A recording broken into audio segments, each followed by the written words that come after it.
Volleyball is arguably the most jump-heavy sport in the sports world. With jumping being a more ballistic movement in nature, that makes the injury risk of volleyball greater.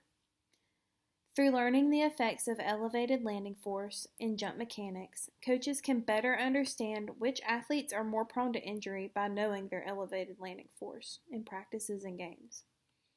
By measuring 20 collegiate volleyball players at the University of North Carolina at Charlotte and measuring their elevated landing force throughout the course of an entire year, researchers can determine an athlete's injury rate and its correlation to elevated landing force.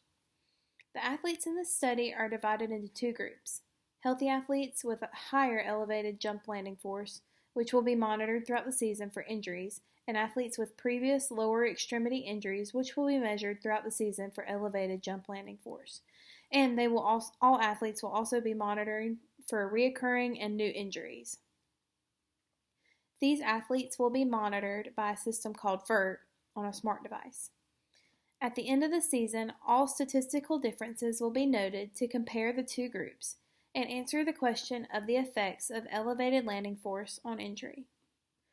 The importance of this research study is that it could provide information that could display current markers in athletes that can show the likelihood of injury. The effects of this study will determine how an athlete's jump height and previous injuries are correlated with elevated jump landing force, and they could influence future athletes to become more aware of their elevated jump landing force and their relation to injury and how likely they themselves as an athlete are to injury.